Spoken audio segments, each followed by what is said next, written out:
Hello friends, welcome to IFS, India's #1 institute for UGC NET, CSIR NET, Assistant Professor examinations and various other competitive examinations which helps you in your career pursuits.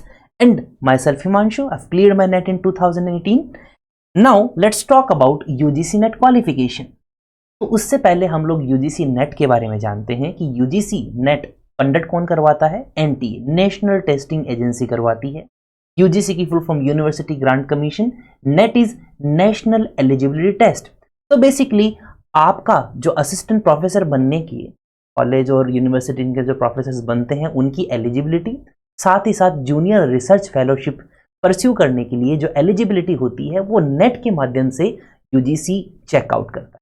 Okay, तो मेरे पास बहुत सारे questions आते हैं लोगों के कि मैं 40 ईयर्स का हूँ, 35 ईयर्स का हूँ, क्या मैं यूजीसी नेट दे सकता हूँ? देखिए, आज हम वही डाउट क्लियर करने वाले हैं आपके लिए। तो यूजीसी नेट पास करने के लिए या फिर अगर रिसर्च फेलो बनना है तो इसके लिए अधिकतम उम्र सीमा 30 साल है। देखो, कंफ्यूज नहीं होना है। अगर आपको जूनियर रिसर्च फेलो बनना है, जेआरएफ करनी है, तब आपकी अधिकतम उम्र सीमा सिर्फ 30 साल हो सकती है। ठीक है, हालांकि ST, SC, OBC, non creamy layer, महिलाएं और ट्रांसजेंडरों के लिए अधिकतम उम्र सीमा 5 साल, मतलब इस 30 के अंदर आप 5 साल और जोड़ लीजिए 35 साल उम्र हो जाती है महिलाओं के लिए और ये जो कैटेगरीज लिखी हुई है इनके लिए। इनके अलावा जो LLM कर रहे हैं स्टूडेंट्स, लॉ कर रहे हैं, मास्टर्स की उसमें है अपनी क्लासेस में, तो उनके लिए 3 साल की, साथ ही साथ जो एक्स आर्मी मैन हैं उन्हें 5 साल की, और रिसर्च कैंडिडेट जो पहले से रिसर्च कर रहे हैं उन्हें 5 साल की छूट मिलती है। ओके, इनके अलावा किसी को भी यूजीसी नेट प्रोफेसर बनना है, यूजीसी नेट पास करके, उसके लिए कोई भी उम्र सीमा तय नहीं है। ओके, जीवन में कभी भी यूजीसी नेट की परीक्षा दी जाती है। तो आप जैसे 35 साल की उम्र के हो, 40 के हो, 50 के हो, आप यूजीसी नेट दे सकते हैं। हाँ, जेआरएफ करने के लिए आपको 30 साल का होना जरूरी है या फिर 35 का। ठीक है, साथ ही साथ शैक्षिक योग्यता क्या है, आपको क्या चाहिए करने के लिए? या तो आपका मतलब बेसिकली मास्टर्स चाहिए students, MA, MSc, MCom, MTech, MBA जैसे कोर्स करने वाले स्टूडेंट्स के मास्टर्स में कम से कम 50% मार्क्स आने चाहिए। ठीक है, कुछ रिलैक्सेशन है, वही ST, SC, OBC, NCL के लिए 5% की सुविधा दी गई है। और मास्टर्स फाइनल ईयर के स्टूडेंट्स भी यूजीसी नेट एग्जाम में बैठ सकते हैं। और इसमें मैं एक और पॉइंट जोड़ना चाहूंगा, जरूरी नहीं कि आप फाइनल ईयर के स्टूडेंट हैं तभी यूजीसी नेट की परीक्षा में बैठ सकते हैं।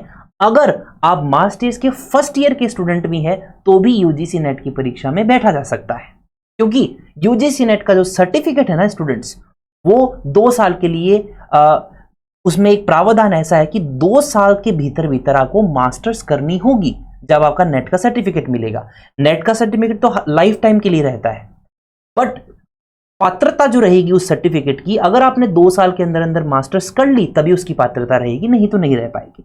आपको पता ही है, फर्स्ट ईयर का जो स्टूडेंट है 2 साल में मास्टर्स कर लेता है जनरली, तो फर्स्ट ईयर में हो, सेकेंड ईयर में हो या फाइनल ईयर में हो, आप इस एग्जाम को दे सकते हैं। तो अभी फॉर्म चालू है, 31 अक्टूबर लास्ट डेट है, रात को 12 बजे तक की डेट है। आप सभी लोग जाकर तुरंत यूजीसी नेट की साइट पर जाकर चेकआउट कर लीजिए उसका फॉर्म को। अगर आपको नहीं पता है कि किस तरह से करते हैं तो इसी चैनल पर आपको स्टेप बाय स्टेप मैंने बता रखा है कि किस तरह से फॉर्म भरा जा सकता है। उसकी जो लिंक है वीडियो की वो डिस्क्रिप्शन में भी मिल जाएगी। चलिए, साथ ही साथ स्टूडेंट एक और है न्यूज कि यूजीसी नेट 2023 की एलिजिबिलिटी क्राइटेरिया के अनुसार पीएचडी धारक जिन्होंने पीएचडी की हुई है, अगर 19 सितंबर 1991 से पहले उन्होंने मास्टर्स डिग्री पूरी की है तो उन्हें 5% मार्क्स की छूट प्रदान की जाएगी। This is a big announcement. Actually eligibility criteria के अंदर ही है ये कि अगर आपको 1991 से पहले जिसने मास्टर्स की है उन्हें 5% मार्क्स दी जाएंगे। ठीक है, पहले जो डेट्स आई थी ना स्टूडेंट्स, वो 29 अक्टूबर की थी। अब वो जो डेट है वो बढ़ चुकी है, मैंने बताया आपको 31 अक्टूबर हो चुका है।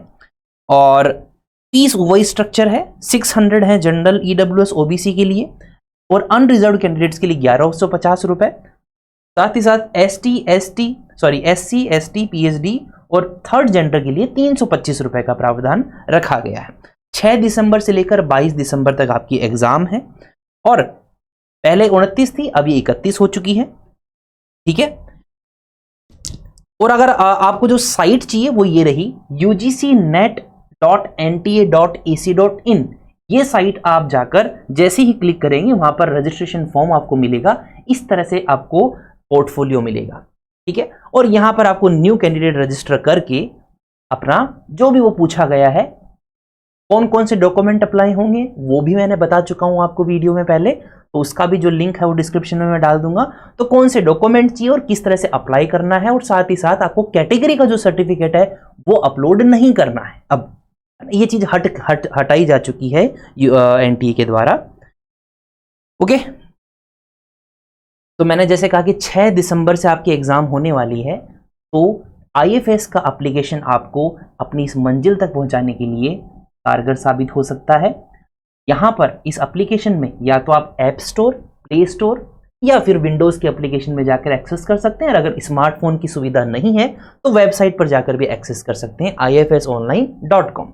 क्या मिलेगा आपको इसको डाउनलोड करने से?